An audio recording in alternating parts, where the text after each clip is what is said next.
Welcome back to another reaction and ting and ting and ting. I'm Mr. Giant, man, and we're going back into the Crusades. And this one, this one, I'm going to be really interested in and ting because it's called the Crusades from the Muslim perspective. Medieval history documentary, kings and generals doing it again all year. You know what I mean and ting. So we're going to get into this year and see it from the Muslim perspective. This should be interesting. Let's YouTube and simmer.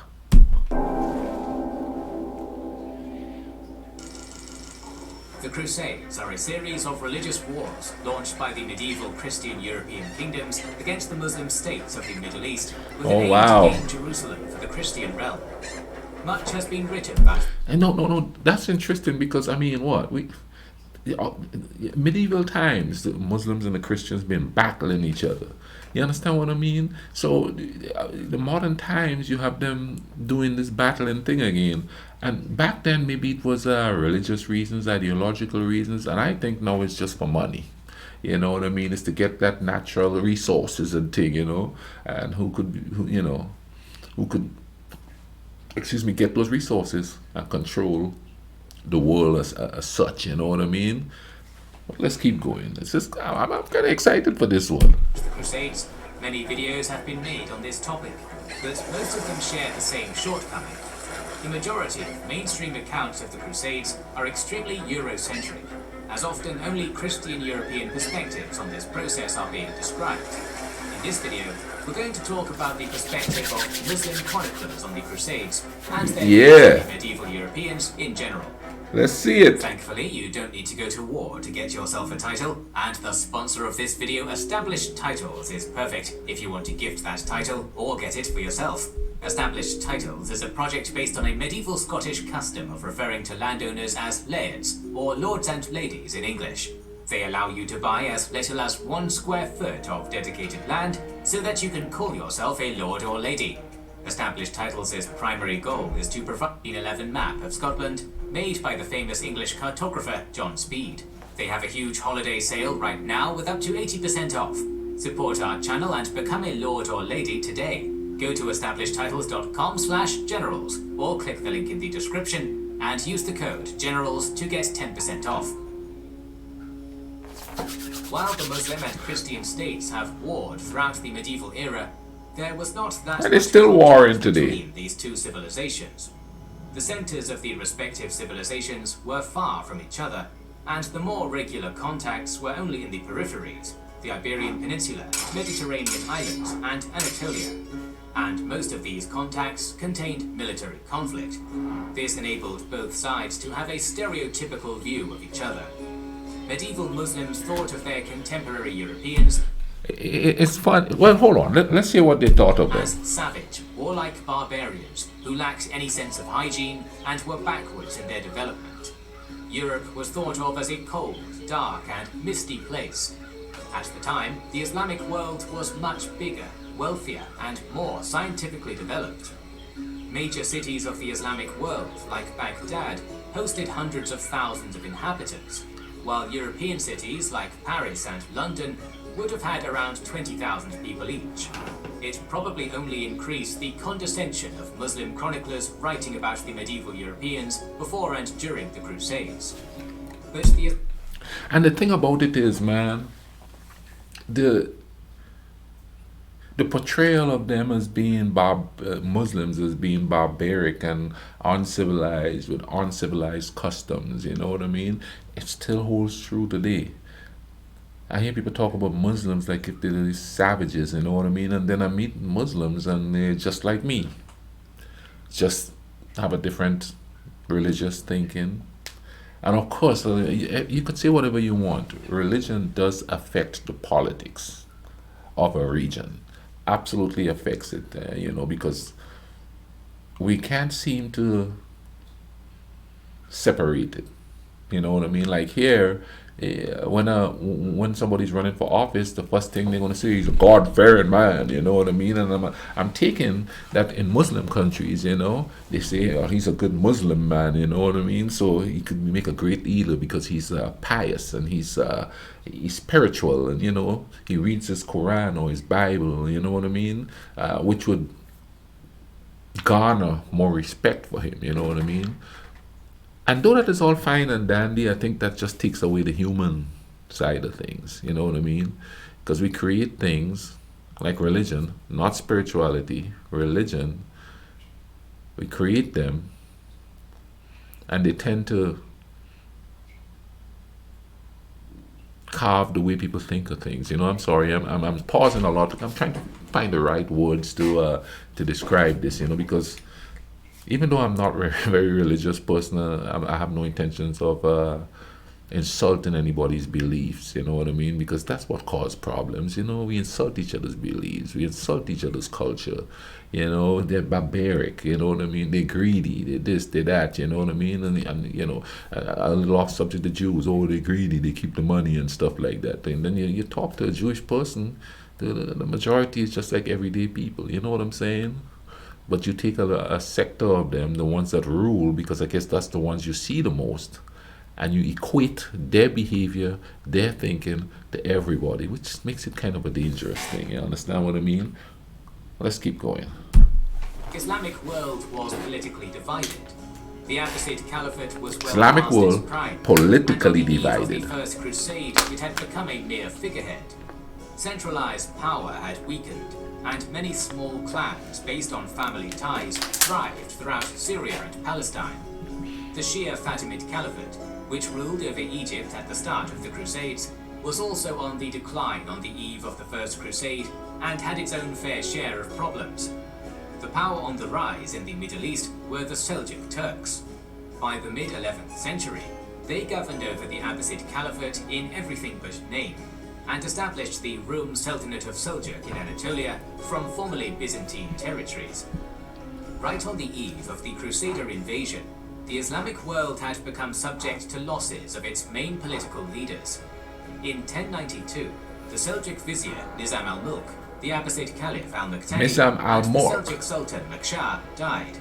2 years later, the Fatimid Caliph al-Mustansir died, along with his vizier Badr al-Jamali. Such losses only worsened the disarray in the Islamic world and made the daunting task of the Crusaders to conquer Jerusalem more realistic. According to mainstream historiography, the era of the Crusades started with the call of Pope Urban II at the Council of Clermont in 1095 to rise up and save 1095, y'all. and protect Constantinople. 1095. The First Crusade was successful in been going on for Western centuries. Anatolia for the Byzantine Empire, and most importantly, in the capture of Jerusalem, Tripoli, Antioch, Edessa, and other territories in the Levant, which eventually led to the establishment of the Kingdom of Jerusalem, the counties of Tripoli and Edessa, and the Principality of Antioch. The Second Crusade was a failure. It started as a reaction to the fall of the county of Edessa, as French and German armies headed by their kings moved into Anatolia, where they were destroyed by the Seljuks. The remainder of the Crusaders' force perished during and after the failed siege of Damascus. The failure of the Second Crusade ultimately led to the Muslim forces, commanded by Saladin Ayyubid, regaining Jerusalem, which became the key factor behind the mobilization for the Third Crusade. This time, the Crusaders were more successful, as some of the iconic medieval European monarchs like Frederick Barbarossa and Richard the Lionheart played an important role in it. See, there's a fighting going on there between Christianity and Islam, and Jerusalem is mentioned. So I want to know, in this situation, nobody's talking about the Jewish people there. So it would be interesting, and I'm going to have to look it up, while these crusades are going on within that area, what were the Jewish people doing? That would be kind of cool to figure out. Let's get going. Let's keep going and take. Crusaders managed to regain major parts of the Levant and captured Acre. Comment down The below. ultimate Let me prize, know. Jerusalem was protected by Saladin. The Treaty of Jaffa was signed between Richard and Saladin in 1192. which recognized Saladin's control over Jerusalem, who pledged to allow unarmed Christian pilgrims and merchants to visit the Holy City. The following Crusades did not do much better to alter the status quo in the Levant. The original purpose of the Crusades was forgotten, so much that instead of attacking Jerusalem, at one point the Crusader army got meddled in internal Byzantine affairs and captured Constantinople, inflicting an immense blow on the Eastern Roman Empire at the time when it was struggling to contain the ever-increasing Turkic threat. In 1291, the Mamluks of Egypt destroyed the remnants of the Crusader states in the Levant, putting an end to the crusading period from the European perspective. The view of the Muslim world on Crusades significantly differs from the Christian sources. First of all, Muslims did not see the Crusades as a process starting after the speech of Pope Urban in 1095, but rather as a continuation of the Christian or Frankish aggression on Muslim lands from the Iberian Peninsula to Sicily. Similarly, for Muslims, the Frankish aggression did not end with the fall of Acre in 1291, but continued throughout the medieval era, with events like the Reconquista, arguably all the way until the rise of the Ottoman Empire as a state powerful enough to protect the Islamic realm. It is notable that the Muslims of the Levant, who were at the receiving end of the First Crusade, at first thought of the invaders as another mercenary army sent by the Byzantines to plunder their lands. Only after understanding that this time the threat was coming from Europe, the Arab chroniclers started referring to the crusading armies as Franks. One of the first Muslim chroniclers to write about the Crusades was a legal scholar and a preacher at the great mosque of Damascus, Ali ibn Tahir al-Salami. 6 years after the Crusader conquest of Jerusalem, he presented his account of the Crusader attack in his book, Kitab al-Jihad, the Book of Holy War, which became an important part of medieval Islamic historiography. Al-Salami saw the First Crusade as a continuation of the Christian aggression on the Islamic world, which started with the Norman conquest of Sicily, then continued in Spain, and finally arrived in the Levant. A host of Franks swooped down upon the island of Sicily at a time of division and dissension, and likewise they took possession of town after town in Islamic Spain, Al-Andalus. When reports mutually confirmed the condition of this country, Syria, namely the disagreements of its lords, the discord of its leading men, coupled with its disorder and disarray, they acted upon their decision and set out for Syria, and Jerusalem was the chief object of their desires. They continued zealously in the holy war, jihad, against the Muslims, until they made themselves rulers of lands beyond their wildest dreams. Ibn al-Qalanisi, a chronicler from Damascus, was 23 when the Franks arrived in the Levant. He wrote from first-hand experience about the hardships brought by the First and Second Crusades. Most of al-Qalanisi's writing is the narration of events that happened in this period, but we also see some observations he made about the Crusaders. He recognized their prowess on the battlefield. He spoke of fear imposed on many Muslims by heavy armored mounted Frankish knights. Al-Qalanisi spoke of the Crusader victory over the Seljuks, describing fear caused by it in the Islamic camp. This event, so shameful for Islam, became known. There was a real panic. Dread and anxiety swelled to enormous proportions. In general, al-Qalanisi played an important role in reshaping the Crusader Frankish stereotype of powerful but savage warriors, who would often commit atrocities, which would continue to impact the writing of future chroniclers. Osama ibn Munkid is another notable chronicler of the Crusades. This illustrious man was born at the start of the crusading movement, and lived a very eventful 93 years, acting as a close aide of 93 different Muslim years. dynasties and leaders, including Saladin Ayyubid, a poet, a diplomat, a warrior. Ibn Munkid both fought the Crusaders and befriended some of their leaders. He maintained the general view of the medieval Christian Europeans held by the Muslims, which was lack of refinement, low intelligence, and savagery. Ibn Munkid was critical of medical treatment used by Europeans, but like many other contemporary... I kind of think that the whole thing about see, back then they considered them low intelligent and savage, but in these times I think it's more high intelligent and savage. They didn't drop the savage part of it. They just realized that these people are like highly intelligent as intelligent and in some cases more intelligent than themselves. You know what I'm saying? Arab chroniclers, he recognized their military capabilities. All those who were well informed about the Frank saw them as beasts, superior in courage and fighting ardor, but nothing else. Just as animals are superior in strength and aggression. Franks, God cursed Looking them, at each other as are the most animals and cautious of thing. all men in war. God cursed them was a common phrase of reference to the Crusaders by the Muslim chroniclers.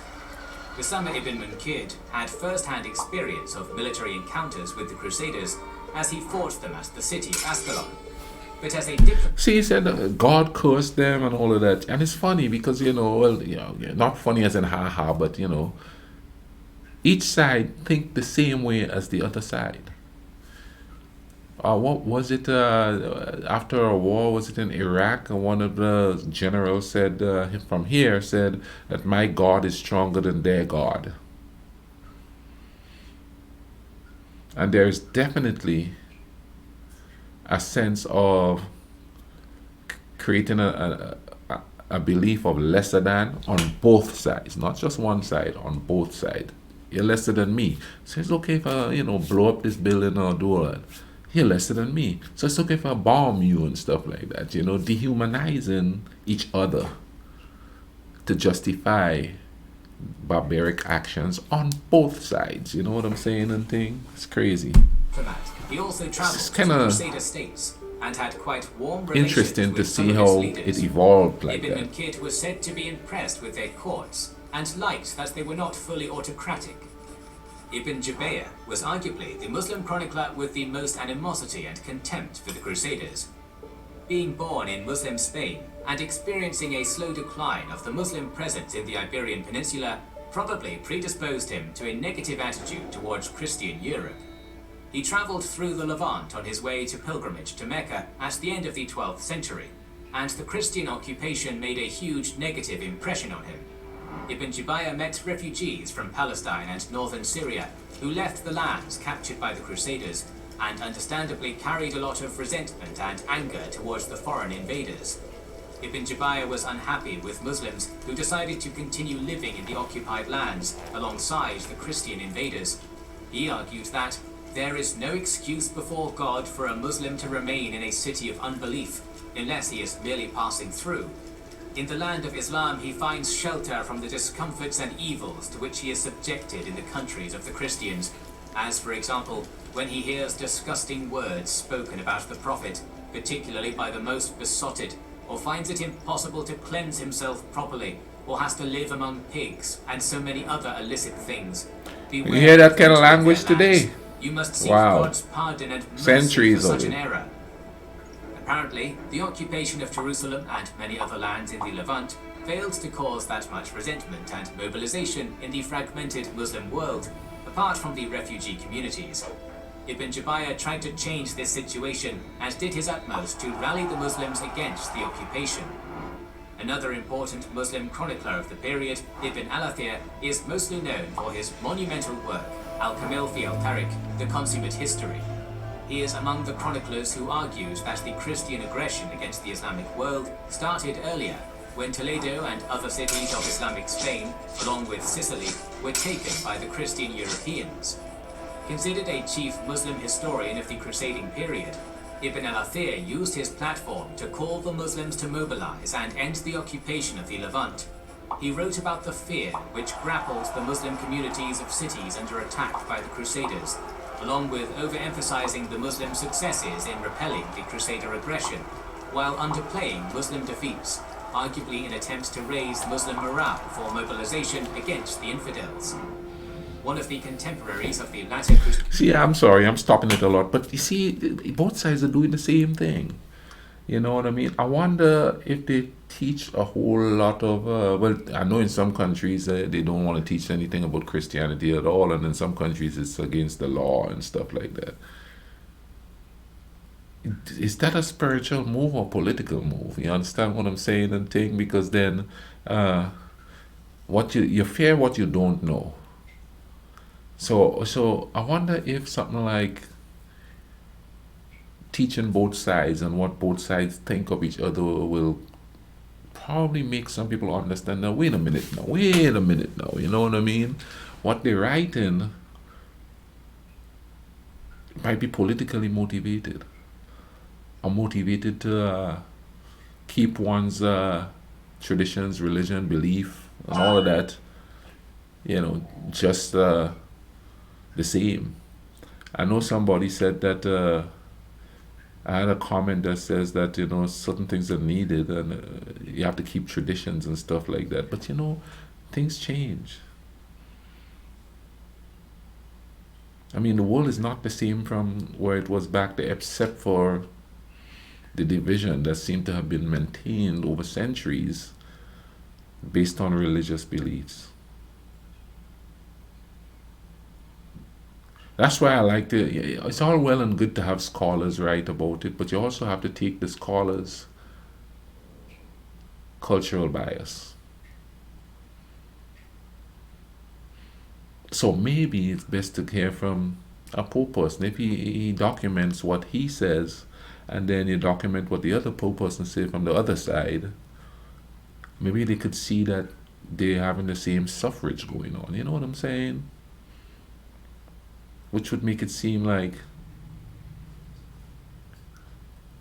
we're pretty much the same, because they're using the same tactics on both sides, or on any side of any religious political war. You know what I'm saying? So that we could understand each other. But then again, most people don't want to understand each other because they want to maintain who they are. But I think we could live together and maintain who we are. Like, I've been living here forever, and I'm still Canadian, still listen to more same music. I don't try to push it on nobody. You know what I mean? But I want to learn about their stuff, their music, their culture, and to a certain extent their religion.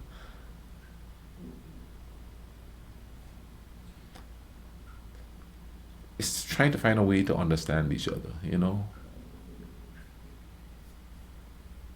I don't think we have that. And if we do, we've been told so many things along the years, or those who wrote history wrote it from their cultural perspective and stuff like that, that we don't get to understand each other because somebody's telling us about the other, and we don't get to meet people from other places as much as we would like. That's the cool thing about growing up in the Caribbean, you know what I mean? All kinds of people go through there, so you could question them and hear from them. And I'm talking about everyday working people, not leaders with political motivations and stuff like that. We have to talk to each other. We have to talk to each other. Not talk through people who's got political motivations and sometimes monetary motivations. A lot of the times. Was Abu al-Fida, a participant in the sieges of Tripoli and Because do we really benefit from those monetary atrocities committed by both things? sides? Namely, he talked about the massacre of the male population of Akka by the Muslim army following the siege, and its women and children being sold into slavery. He described the ultimate decline of the Crusader states following the defeat at Akka, amidst the despair and loss of morale by the Franks. In general, we can trace a trend of Muslim attitudes towards the Crusaders throughout the crusading period. While at first there was more curiosity towards the Crusaders rather than anger, continued occupation and massacre of the Muslim population, such as in Ma'ara, started to change the attitude towards hostility. Gradually, the calls for Muslims to unite and expel the foreign invaders and cease any kind of cooperation started to increase. The impact of the Crusades in the Muslim world is still felt. While for the Christian West, the crusading period is merely an important and curious part of their history, which does not really have much to do with their modern lives.